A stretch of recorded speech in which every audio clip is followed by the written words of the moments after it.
दोस्तों software engineering की playlist में हम बात करने जा रहे हैं architectural and procedural design.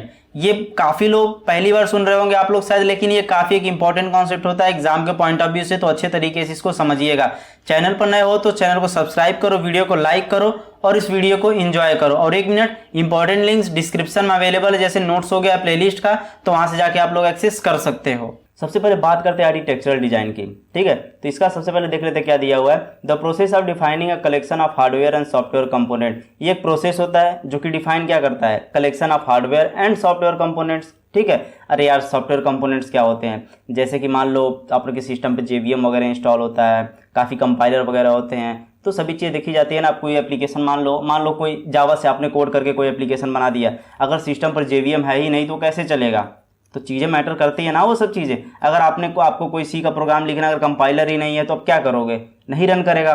For example के लिए आप ले लो कि आप कोई मोबाइल एप्लीकेशन बना रहे हो, तो आपके अगर सिस्टम में 4 GB 8 GB की रैम ही नहीं है, हार्डवेयर ही नहीं है, तो आप कैसे उसको रन कराएंगे? तो काफ़ी चीज़ें भी देखी जाती है, डिफाइन की जाती है, कितनी यहाँ रिक्वायरमेंट होनी चाहिए। समझ रहे होगे आप? I hope. मैं देखो रियल लाइफ इसीलिए एग्जाम्पल देता हूँ कि आप रिलेट कर पाओ चीज़ें से, ठीक है। उसको देखो, there interfaces to establish the framework for the development of a computer system. Okay भाई, यहाँ पर देखो, the output of this design process is a description of the software architecture.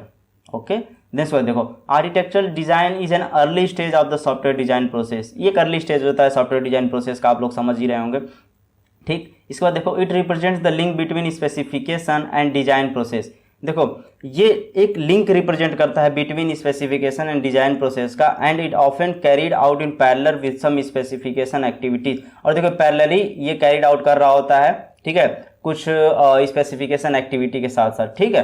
तो ये सब चीज़ें होती है। और एग्जाम्पल ऑफ आर्किटेक्चरल डिजाइन का आप यहाँ पे समझ सकते हैं। देखो, क्लाइंट है, ये इंटरनेट है, और यहाँ पर देखो JVM और web server, servlet server, EJB server. EJB का मतलब अब जावा में, इससे आप लोग जावा पढ़े होंगे तो यहाँ पर आप समझ रहे होंगे। और ये डेटाबेस JVM भी शायद अगर आपको नहीं पता है, मुझे नहीं लग रहा किसी को ऐसा नहीं कोई होगा जिसे JVM के बारे में नहीं पता होगा।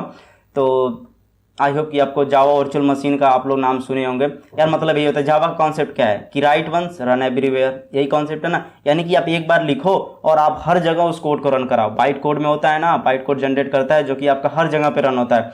तो ये होता है कि अगर आपके सिस्टम में JVM है तो जावा की एप्लीकेशन आराम से चल जाएगी, ठीक। JVM होनी चाहिए, ऐसा नहीं है।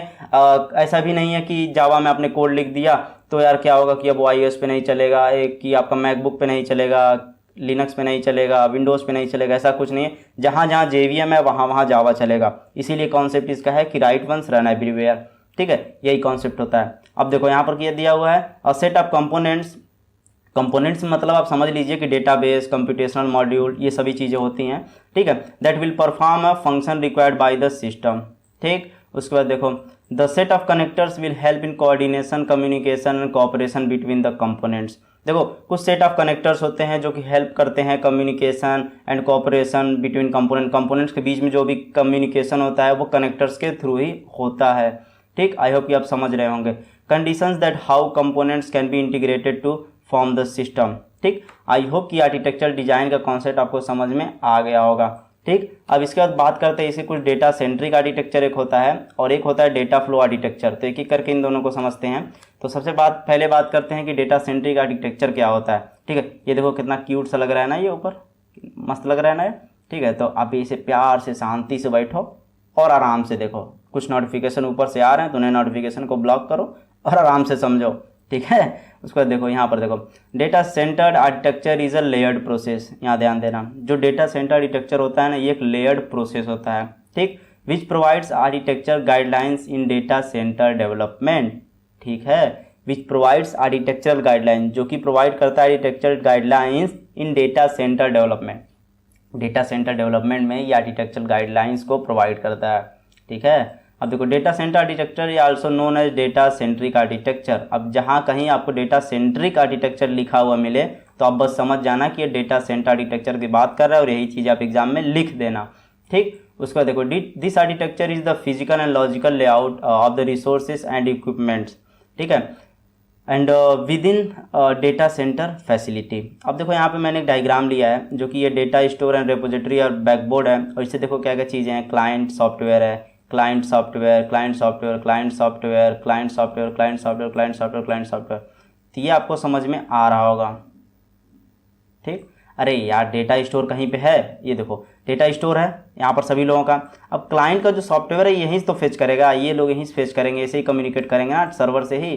ठीक है, आई होप कि आप लोग समझ रहे होंगे। ठीक, अब आगे बढ़ते हैं। डेटा फ्लो आर्किटेक्चर, ये देखो ये चश्मा लगा के बैठा हुआ है कि यार मज़ा आ रहा है समझने में, आई होप कि आपको भी मज़ा आ रहा होगा चीज़ें समझने में। ठीक है, तो चलो इसको देखते हैं। This kind of architecture used when input data to be transform into output data through a series of computational manipulative components. ठीक, the figure represents pipe and filter architecture. ये जो फिगर है ये पाइप एंड फिल्टर को represent कर रहा है architecture को। ठीक, since it uses both pipe and filter, ये पाइप एंड फिल्टर का कॉन्सेप्ट यूज करता है। And it has a set of components called filter connected by pipes. ठीक है, मतलब इसके पास सेट ऑफ कंपोनेंट्स होते हैं जिसे क्या कहा जाता है, फिल्टर्स कनेक्टेड बाय पाइप्स। ठीक, pipes are use to transmit data from one components to the next. अब सोच रहे होंगे यार मैं पाइप का नाम बार बार ले रहा हूँ, तो पाइप काम क्या करता है, बल्कि ये क्या करता है आपके डेटा को ट्रांसमिट करता है एक कंपोनेंट से दूसरे कंपोनेंट में। अब कंपोनेंट का मतलब यार यहाँ पर देखो ये कंपोनेंट था, यहाँ पे देखो सेट ऑफ कंपोनेंट्स लिखा था ना। कंपोनेंट्स क्या आता है, डेटाबेस, कंप्यूटेशनल मॉड्यूल, ये सभी चीज़ें से कंपोनेंट के बेस पे आप समझ सकते हैं। तो वही होता है डेटा को ट्रांसमिट करना one component to other component. ठीक, आई होप कि ये चीज़ें आपको समझ में आ गई होंगी। अब बात करते हैं थोड़ी प्रोसीजरल डिज़ाइन की। तो प्रोसीजरल डिज़ाइन का मतलब क्या है, procedure design use to model programs. ठीक है, प्रोग्राम्स को मॉडल करने के लिए प्रोसीजर डिज़ाइन का यूज किया जाता है। That have an obvious flow of data from input to output. ठीक है, उसको देखो, it represent the architecture of a program as a set of interacting process that pass data from one to another. ठीक, मतलब यार एक architecture को represent करता है, एक प्रोग्राम के आर्किटेक्चर को ये रिप्रेजेंट करता है जिसमें हम जब जो भी चीज़ें इनपुट करते हैं ना वो दूसरी जगह कैसे पास करता है, ये सभी चीज़ें प्रोसीजर डिज़ाइन के अंदर आती हैं। ठीक, procedure design is also called component design. ठीक है, इसे कंपोनेंट डिज़ाइन भी कहते हैं। It is completely based on process and control specification. ये बेसिकली बेस्ड होता है, ठीक है, प्रोसेस एंड कंट्रोल स्पेसिफिकेशन पर। द स्टेट ट्रांजिशन डायग्राम, ठीक है, of the equivalent analysis model also used in component design. Component design में state transition diagram भी यूज किया जाता है। जैसे कि कंपोनेंट डिज़ाइन मतलब यही यार, प्रोसीजर डिज़ाइन को ही कंपोनेंट डिज़ाइन कहते हैं। कहीं कंपोनेंट डिज़ाइन करके पूछे तो आप समझिएगा कि ये प्रोसीजर डिज़ाइन की ही बात कर रहा है। ठीक, लास्ट में बात करते हैं component design is usually done after user interface design. UI design आप लोग जानते हैं ना, UI चीज़ें फुल फॉर्म उसका होता है user interface design. User interface design के बाद ही कंपोनेंट डिज़ाइन किया जाता है।